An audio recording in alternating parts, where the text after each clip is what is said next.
can the past tell us about the future? People tend to fall into two camps on this question.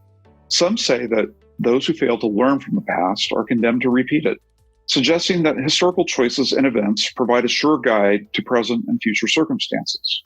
Others reject that view. In this camp, we find people like Henry Ford, who declared, "History is bunk."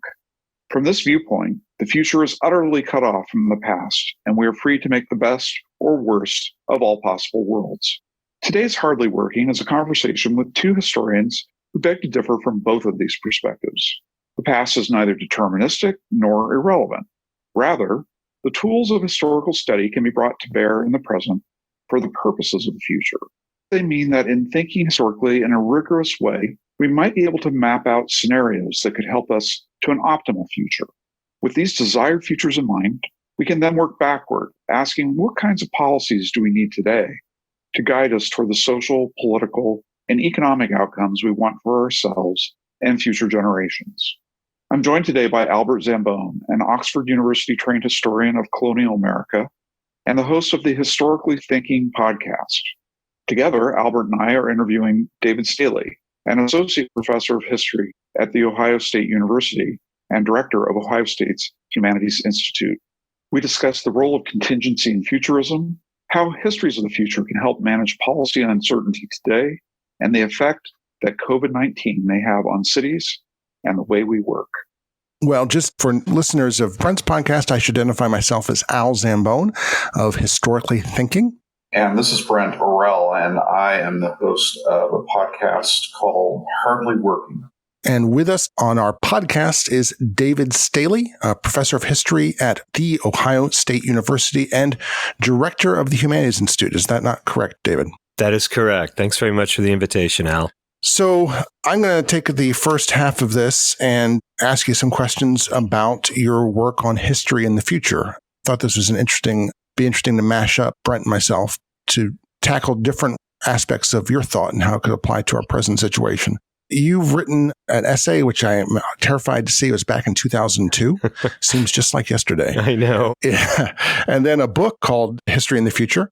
So your argument is that historians should think about the future as they think about other disciplines. And I know my reaction is similar to that of other historians, that we have enough trouble thinking about the past. Why do we have to add the future to our set of problems? You're quite right. And I think it's precisely because of our concerns and issues and the way in which we problematize the past that we make particularly good futurists. So I should begin by saying, when I started college, I didn't immediately jump into history. In fact, what I wanted to do was to be a futurist. I'd spent the summer between high school and college reading the Foundation trilogy, Isaac Asimov's Foundation trilogy. And at the end of the summer said, boy, this is what I want to do. I want to do psychohistory. I want to be able to think about the future. Of course, I got to college, and of course, there is no future studies. In fact, that's still the case at the undergraduate level today. But over the years, I've come to understand that, there is a profession called the future or futurist or scenarist that goes by different names. There are people whose vocation is to think about the future, largely for purposes of like strategic planning or business planning or something like that. So I discovered that this profession existed. And the more I learned about it, the more I started to engage in this sort of thinking myself, the more I realized that historians are particularly good at it. And in fact, it was my training as an historian that I think had prepared me to become a futurist. You're quite right to point to the fact that before historians can get to that stage, we've got to, first of all, convince ourselves that it's okay to think about the future, because this is something that historians studiously avoid. And in fact, you mentioned several names of the people that you call universal historians, like Spengler, Toynbee, Arthur Schlesinger, I guess, in his Cycles book. These are people that we are warned not to read at some point in graduate, usually, and to avoid them at all costs. And in fact, you are somewhat critical of universal history. So how can we study the future as historians if we're not practicing this sort of universal history? Yeah, no, it's a good question, because I think this has long been the sort of argument that if history is at all valuable for helping us to think about the future, it's in its ability to reveal patterns in the past. that we can then project forward. And of course, Karl Popper rejected that whole idea of the poverty of historicism. And in fact, in the article and in the book as well, I sort of say, yeah, that is very problematic. In fact, one of the things that we understand as historians is that events in the past were not determined, were not highly determined. And so the argument I make in the book is that we shouldn't be looking to uncovering patterns in the past. Rather, it's the methodology, it's the thought process of the historian that proves particularly effective in thinking about the future. And in fact, if there's any sort of analogy, I suppose, it's to what counterfactual historians are doing.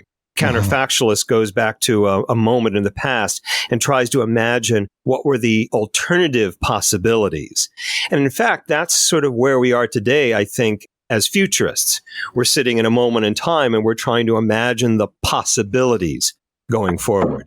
Imagine the possibilities, you make clear, is very different than prediction. And Correct. In fact, historical thought should armor us from the hubris of making predictions. Does that more or less capture what you're thinking? Yes, indeed. And in fact, it was a scenarist, a futurist, Peter Schwartz, that gave me the confidence, I suppose, the permission to think about the future in ways other than prediction.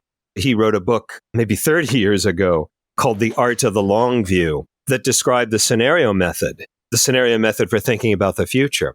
And what he said is that we can't predict the future. The future is in itself unpredictable for various methodological reasons, and I suppose ontological reasons as well. What he said is that we need to think in terms of scenarios, plural, possibilities for what the future might look like. And so given the fact that thinking about the future doesn't mean making predictions, it's in that space that I said historians could be particularly effective.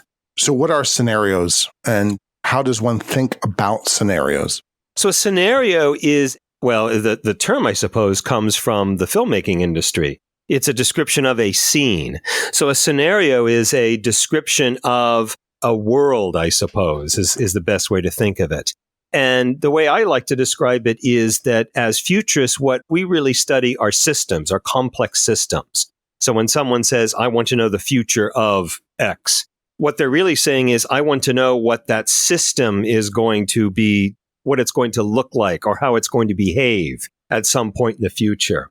And because we're talking about complex systems, the behavior of that system could look very different. And so the idea of a scenario is try to describe the state of a system in various configurations.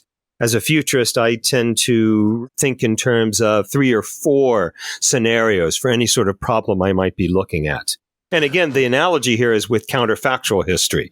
What are the different possibilities that could unfold from a particular moment in time? So often on my podcast, I'm asking hopefully very direct questions about evidence and problems of evidence of historians. You deal with it. This seems to me, of course, one of the key problems in this, what you're advocating, is the problem of evidence. You wrote a history of the future of Japan once. Mm-hmm. What evidence did you use to write about the history? So mostly observations of what's occurring in the present, and then from those observations drawing inferences, which is essentially what we do as historians. We take evidence and then draw inferences from that evidence. In other words, inference meaning to see more or to understand more than what is explicitly stated in that evidence. And so I looked at what was happening or trends that were occurring in contemporary Japan. So I would look, for instance, at the sort of cohort behaviors of young Japanese, and then try to infer from that, how would those behaviors present themselves as they grew older? So at the time I wrote this, I was looking at sort of 20-something Japanese who were exhibiting very different sorts of behaviors than earlier generations of Japanese, and then projecting it forward. What does that mean when they're 30 and 40 years old, when they start to take leadership positions? How might they govern differently? How might they approach business differently? That's just sort of one example. But you've hit upon, I think, a really important issue, I think, in thinking about the future. What is evidence about the future? Yes, and I want to get back to that, your conclusions about Japan, put a pin on that for a second. But yeah, the question of evidence made me think that in a way we do this a lot anyway, especially historians of classical and medieval history, there's so many gaps in the evidentiary record for, say, classical Greece or even the Roman Republic, that one often has to use a piece of evidence and then project forward to what you think happened 50 years later and trying to extrapolate to the ground between two pieces of evidence that might be 75 years apart. That, in a way, is what you're discussing. Yes, precisely. And in fact, one of the arguments that I've made is that it's because we have such a dearth of evidence about the future, a very limited evidentiary base, that historians make good futurists, precisely because historians are already expert at dealing with, at reading incomplete information, incomplete data. So back to the Japanese example, how did you do? It's been a while since you wrote that.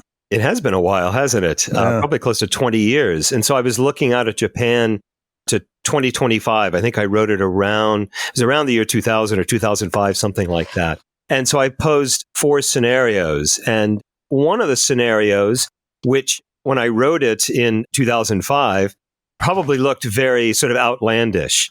And it was a sort of a conservative retrenchment, that Japan sort of goes back to sort of a conservative, almost sort of nationalistic state. In some ways, I think that's the scenario that has been borne out. And so I suppose in that sense, I got it, quote unquote, right. But in many ways, that's not always the criteria of judgment for a good scenario. Why not? Because, again, it goes back to the question of prediction. I say this before any audience I speak to, and I think any good futurist says this, that anybody that says they can predict the future is lying to you or lying to themselves. When we, quote unquote, get it right, what that means is we've imagined a plausible scenario. And again, the idea is to think in terms of many scenarios, 4 or 5 scenarios, with the understanding that most of these scenarios are going to be wrong, are going to be incorrect. So as I say, I wrote 4 scenarios for the future of Japan. One that appears to be unfolding, although not precisely. I mean, there were things in that scenario that haven't come to pass. But that also means I wrote 3 scenarios that were, quote unquote, incorrect or were, quote unquote, failures. It's not part of the criteria for thinking about scenarios. You warn that we're not supposed to think that scenario writing consists of making simple or even elaborate analogies to past events. That's often how people think that history will help us think about the future. The Black Death is like the 1918-1919 flu, which is like the 2020 pandemic. Could you explain why analogy is, in fact, sometimes really dangerous? It is dangerous if used incorrectly and used in unskilled hands. I think I use analogies rather a lot in my own foresight work.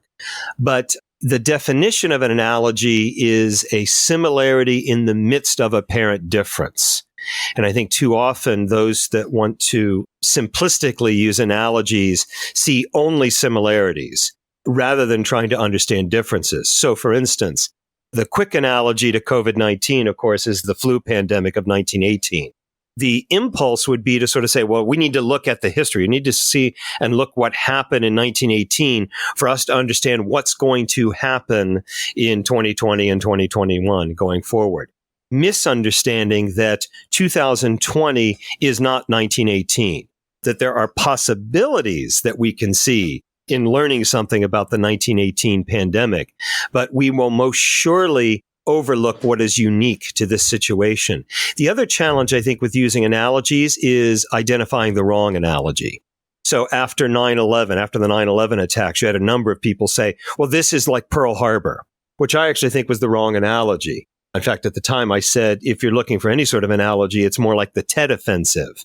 And so that's another danger, I think, in relying on historical analogy as a way of thinking about future scenarios.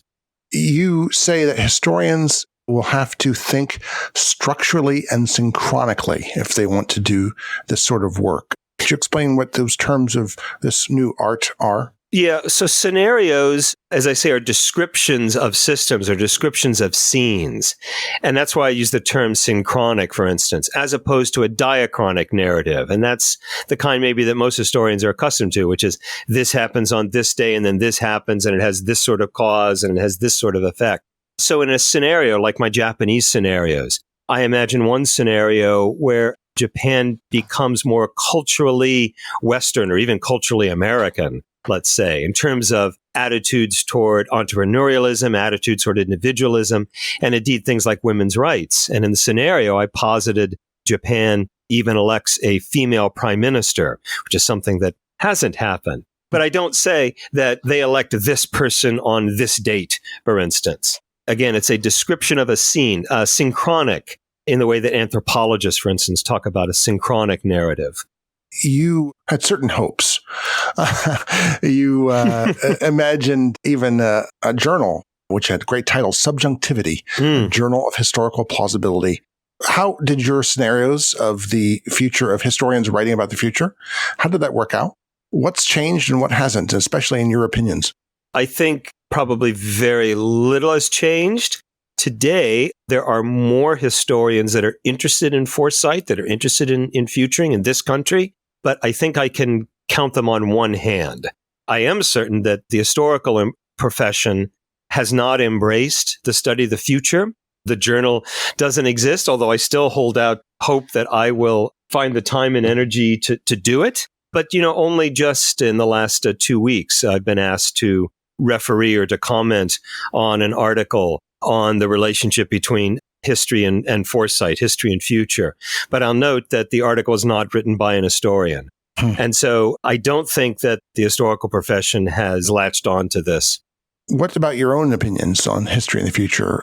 Have they developed at all? Have they changed? They've been, I think, strengthened. And in fact, I've even gone all in, even than when I wrote the book. So when I wrote the book, I was really writing a theoretical treatise about what historians could be doing. I had engaged myself in some, but very limited sort of scenario and foresight writing myself. My Japanese article, my Future of Japan article, was one of my first sort of forays into that. And since then, I've become more of a practitioner. So for about 8 or 10 years or so, I had my own consulting practice doing foresight with companies, with organizations, I suppose, outside of an academic setting. And then about 5 years ago, there's a local media outlet here in Columbus called Columbus Underground, for whom I write a monthly futures column called Next. I've since collected these, reorganized these, and I'm hoping to publish this collection as stories about the future, histories of the future, applied history, I think is another way of thinking of what I'm doing as an historian who is a futurist. Personally, I've gone all in on the idea of an historian writing about the future. Yeah, and of course, I decided I had to talk to you about this when the penny dropped about a year after I recorded a conversation with you about your last book, Alternative Universities, and realized that, of course, was an entire exercise. How did I miss this? An entire exercise in this sort of future history. When I got the idea for this, I realized this from something Brent and I have been talking about how the pandemic would change things. Having done this necessary spade work in historical thinking, I'll turn this over to Brent for the applied stuff. This is really the perfect time for me to jump in because as a think tanker and a public policy practitioner, your work, I think, holds some real opportunities for us in this world of attempting to advise or imagine better futures for the United States and its people. And so, I have to say, as I read the article, I saw a whole herd of my hobby horses galloping through the pages of the article. You really do touch on some of the major themes that have kind of dominated my thinking over the last couple of years about the challenges of policymaking. And the first, probably the largest of those, is this issue of contingency. When we attempt to do something in life, and including politics or public policy, and we make a change to a law, we make a change to a regulation, we make some sort of other kind of programmatic initiative that we want to use to try to reshape a reality, typically a negative reality in society, and try to make it better. This issue of contingency immediately interrupts our effort to do those things. And I just wanted to ask you, in terms of your work and your consulting work, where you encounter that contingency, how you incorporate it into sort of futurism as you advise people, not about the past, but about what's coming. So I think the first way this is done, and I'm sort of thinking through my answer here because it can be politically challenging. It's getting organizations to think differently about their future, or another way of saying it is to challenge or otherwise problematize the received picture of the future. A lot of the organizations, I'll say some of the organizations that I've worked with, already have sort of predetermined or preconceived ideas about what the future is going to bring for various reasons. Some of it has to do with various industries tend to be very regular and predictable and stable. At least they think of themselves like this, that are even, tied to the business cycle. And so they don't think in terms of deviations from that. Others, I think, just because of a kind of hubris, I suppose, that they think that they know what the future is going to bring because they're going to build it. And so introducing the idea of contingency or the contingency of events is challenging for them to see until it isn't. And I'll give examples of what I mean by that. The first, for instance, was the Great Recession. I clearly saw it after the Great Recession of 2008. A number of organizations came to me and said, we want to hire you. We want to bring you in here. We didn't see that coming. So help us think about what are the other things that we're not seeing right now that could impact us? And I think that was a moment where organizations became aware of the impact of contingency. I think our current moment is the same way. I think that COVID-19 has, for many organizations, been an event that they weren't thinking about or weren't considering, even though there were a lot of experts that were envisioning this scenario. A lot of them were. I'll just sort of finish by saying that contingency, or the place of contingency in trying to understand public policy, for instance, goes back to the point I was making about complex systems. That as futurists, as public policy researchers, what we study, what we're interested in, are complex systems. And one of the things that we know about such systems is that big changes to those systems can be caused by small changes, small initial effects. So it's called the butterfly effect, right? That a butterfly flapping its wings in West Africa disturbs the atmosphere enough that it causes a hurricane, somewhere over the Atlantic. The thing that's not always stated, though, about the butterfly effect is that same butterfly could flap its wings and do nothing more than disturb the air around it. That's the nature of complex systems. When we talk about contingency, I think it has to be understood in that sort of context, that you don't know. You can imagine possibilities for the effect of a small scale change. You talk about like a change in policy or a change in law or a change in some sort of regulation. Because we're talking about complex systems, they could potentially have outsized effects from what they were originally designed to do. As I was reading the article, I was thinking, public policy is really kind of futurism in real time. We see this problem, we want to affect it. We do this analysis, we develop a response. But of course, this contingency effect means that, we change one thing, we change a whole bunch of things, which is something that Al's father helped me understand over dinner one night. But there's also the sort of the knock-on effects. So we go in with our intervention, we try to change something, and we change a bunch of things, and then those changes begin to feed back into the policy. So you wind up in a kind of hall of mirrors where things are refracting. The policy becomes part of the environment. The policy change that you've just instituted becomes part of the environment and begins to shape and reshape itself. It's not just a butterfly effect that's externally focused, but one that's internally focused.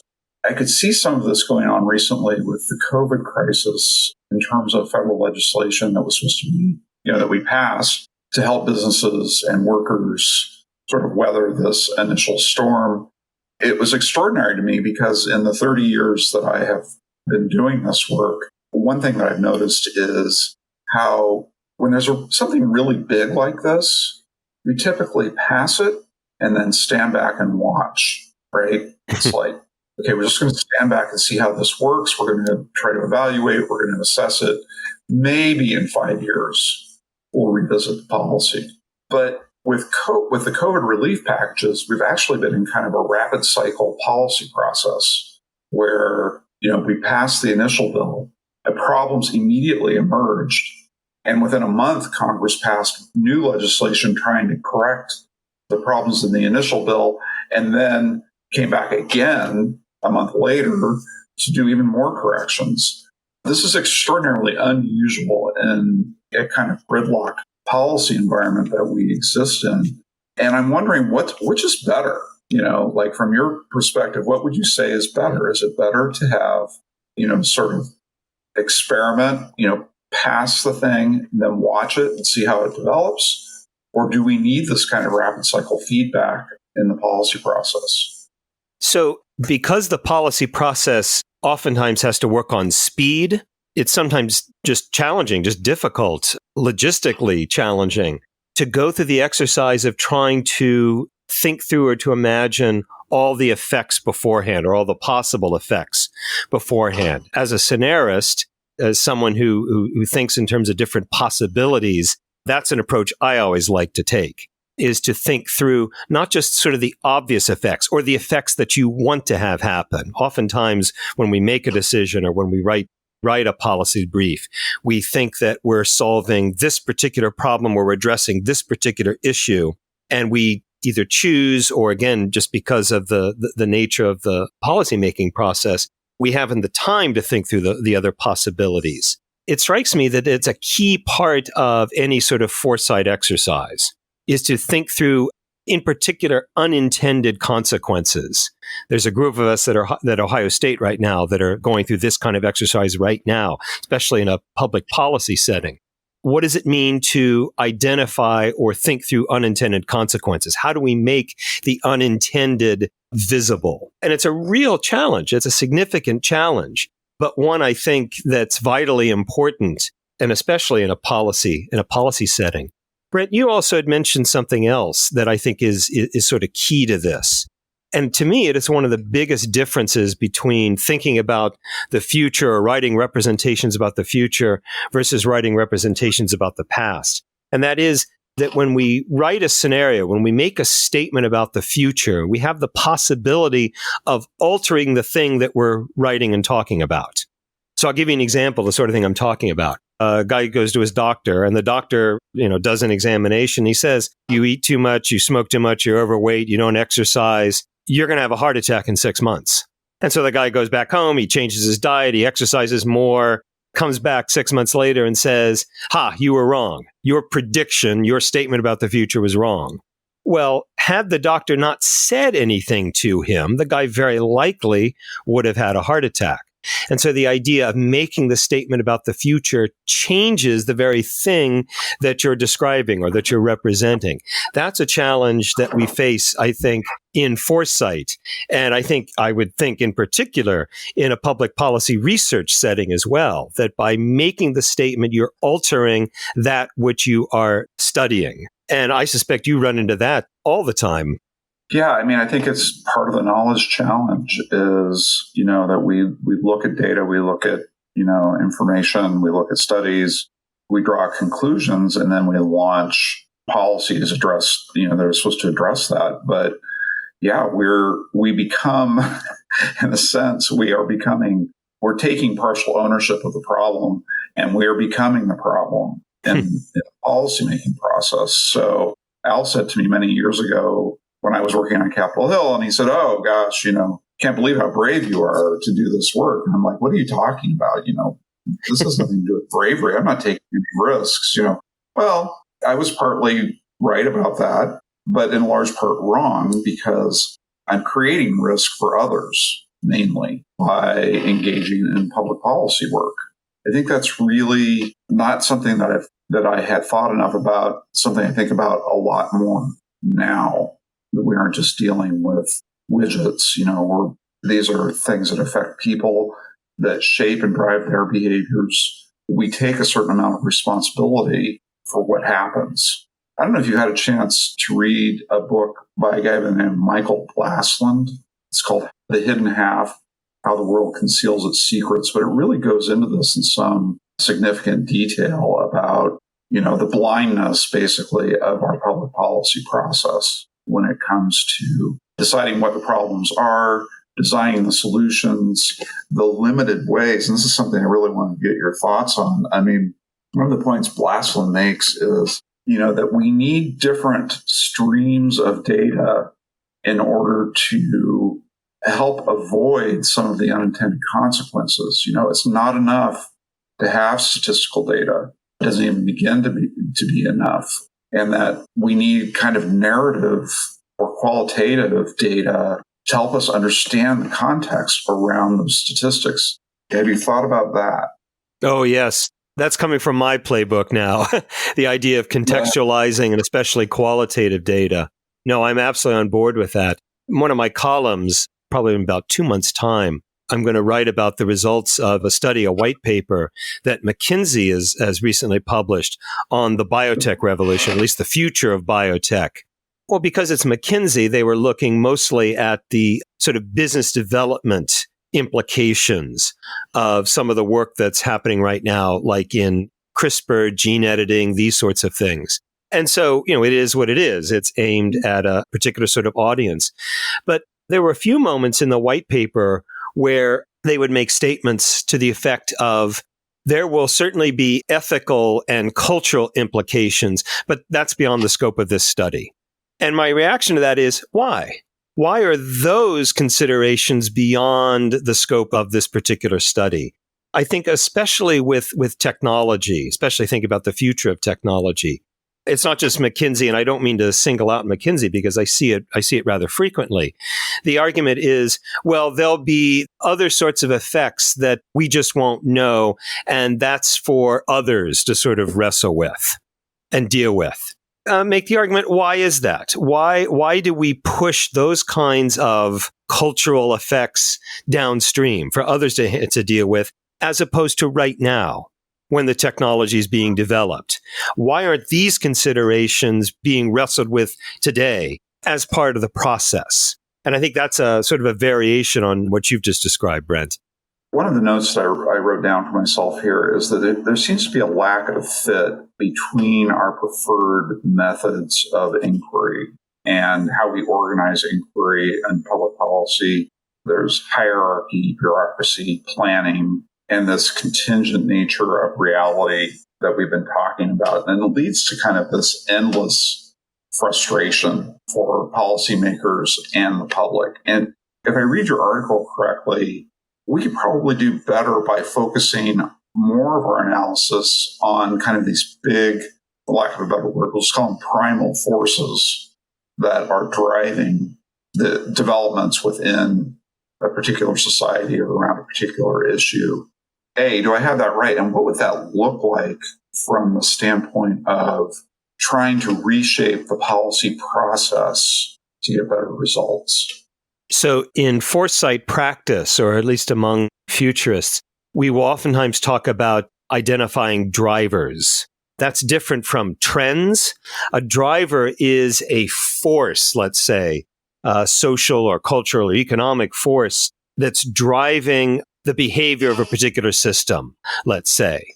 So a contemporary driver, let's say, would be income inequality. Let's just call it that. Not talking about a particular trend, not talking about a necessary direction it might be heading, not even a particular policy solution. But that would be one driver. Another driver might be the relationship between the United States and China. Again, without going into the specifics of what that is, that there is a relationship between the United States and China is an important driver for where events are going. So as futurists, we tend to want to identify a number of those drivers and then to explore the way in which these drivers interact with each other. And again, it's through that interaction that we then explore what are the different sorts of possibilities that could emerge. One I'm particularly interested in right now is America's relative global position. its strength in the world, however that might be defined, and we can define it across any number of directions. But I think that COVID-19, for instance, has drawn attention to where America's global leadership is heading. I have one more question here, which is the role of kind of either philosophy or ideology in this matrix of factors that shape our thinking about the future. The joke is, are we engaged in evidence-based policymaking or policy-based evidence-making? And how do we tease out sort of the influence of preference within policymaking? Elected officials are elected based on a set of beliefs and values. Jonathan Haidt, elephant and rider thing here. What's really going on here? Is it our passions, the elephant, or is it our rationality that's guiding our vision or what we're trying to create in the future? So how do you think about that? So all futurists have bias or have a particular orientation, ideology, philosophy. I've been told by some of the groups that I work with, we like working with you because you don't have any bias. And I sort of raise my eyebrows and I say, I don't? And maybe what that means is that, I don't hide them necessarily. I prefer to think of it as I'm more aware of my biases. And I think that's one of the things that defines a good futurist. Not that they don't have biases, that they understand and have a kind of self-awareness about this. Because it's true, ideology or a particular sort of ideological approach assumes, one of my ways of defining ideology is knowing the answer before the question's been asked. And there's nothing, I suppose, intrinsically wrong with this sort of approach. But if you are looking for sort of sources of, I never saw this coming sort of behavior, I think it's oftentimes because ideology blinds us to maybe what we don't want to see or what we don't want to wrestle with, or we never even thought about considering in the first place. I've worked with clients, for instance, of, say, particular ideological or political orientation who didn't see the rise of the $15 minimum wage movement, or indeed Black Lives Matter. I sort of worked gently with them to sort of say maybe the reason for that is that you weren't looking for it. And therefore, it wasn't within the realm of possibility to even be looking for such possibilities. When I talk about like $15 minimum wage, what I said to this group is, because you're looking for the source of political change coming from Washington, or indeed from, say, state houses, where in fact the $15 minimum wage was born in cities, Seattle and San Francisco and Los Angeles, not in Washington. And so if your orientation, if your lens is policymaking that's occurring in Washington, or what are governors doing, you could in fact be missing the source of where the important drivers are. I guess my final thought on this is if I have a real ideology at the moment, it is kind of an ideology of contingency. We just can't know. The knowledge problem is real. And that, it seems to me, is leads to a bias for experimentation in policy within a federal system that sort of contains the damage when stuff goes wrong, or when these contingencies and unintended consequences come roaring at us. It's not a policy. You're not trapped in a system in which we've imposed this idea on the entire country, and now the entire country is reeling underneath the failure of problems that were embedded in that we couldn't see. So for me, it's been an interesting transition to much more of a, taking a much more humble approach toward the unknowns. And at least, even if you don't have good scenarios, which we often, I think most of the time, don't have, at least we have a system which can accommodate scenarios, the unexpected scenarios that tend to build up. I sometimes will say that being a futurist and practicing the kind of humility that you've just alluded to, being a futurist means avoiding acting with certainty, but rather thinking about what we're doing as managing uncertainty. Well, David, we're going a little bit over time, but I think we'd be remiss without making you scenarioize for us. I know Brent's been thinking a lot on his podcast about what COVID will do to the future of work recently talked to Clive Thompson, a journalist who wrote in New York Times Magazine about what if working from home goes on forever. And they talked about the end of cubicle culture. I know you've been doing some work on that for various clients. So what are your thoughts about cubicle culture or anything else? What scenarios are you writing about the next 5 years? So the way I've been describing, especially the world of work around COVID-19, is that work is being bifurcated. And bifurcated in a way, since we were talking about historical analogies before, I think that there is an analogy that we can draw from. In times of plague, in times of pandemics, the wealthy tend to leave the cities. Certainly we saw it in the Roman Empire, right? When aristocrats would leave for their villas and get out of the crowded, festering cities.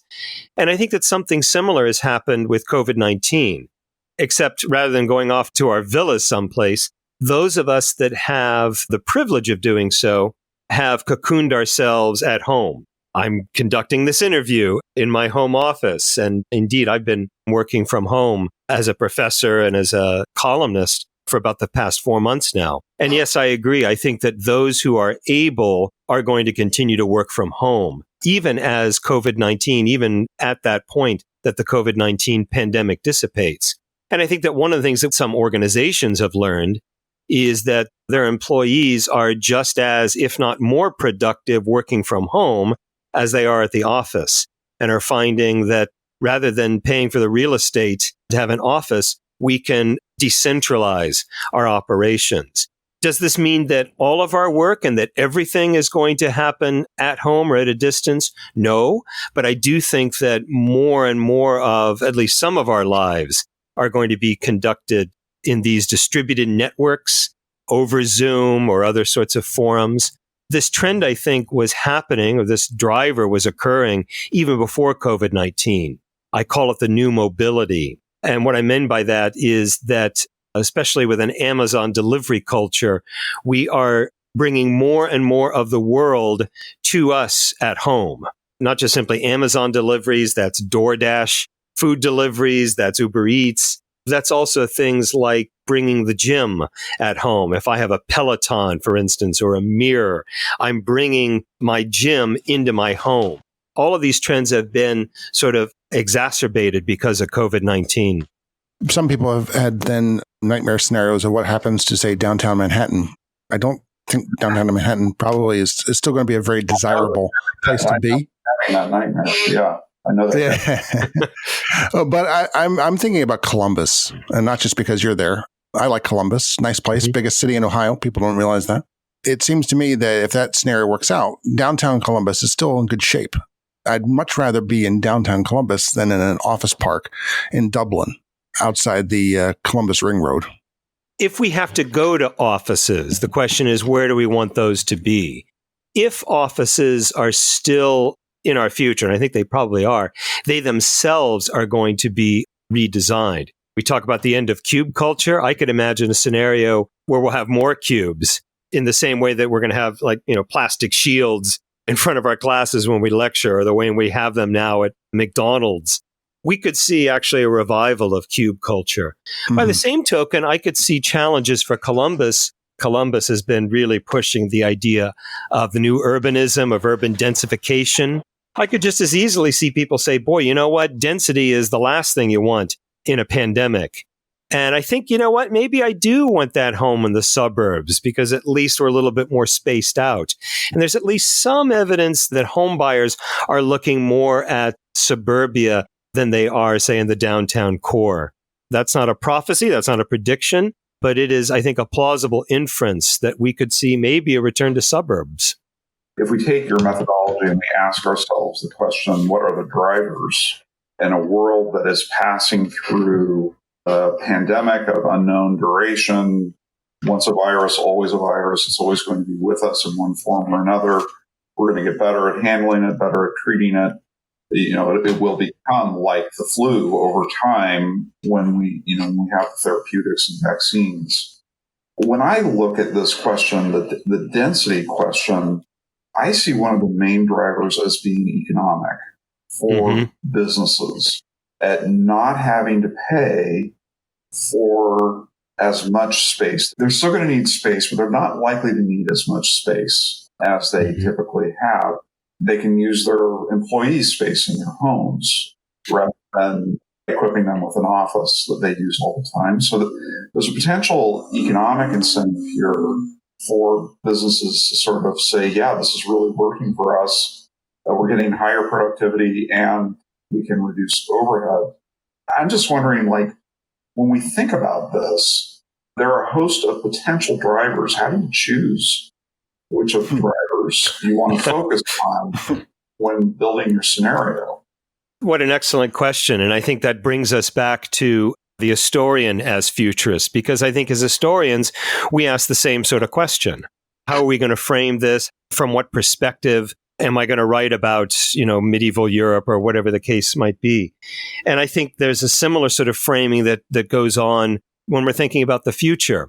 I forgot who said it, Al, you might remember, but to know the history, you must know the historian first. It's the same with the future as well. Before you read any futurist statements, you have to know something about the futurist. I think their particular orientation. It goes back to that sort of self-awareness of bias. Well, I think that's a good place for us to tie a bow on this conversation.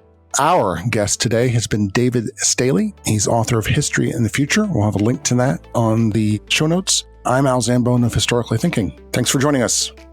Thank you for joining us on this episode of Hardly Working. I'm your host, Brent, and I hope you tune in next time to learn more about the state of workforce development in America.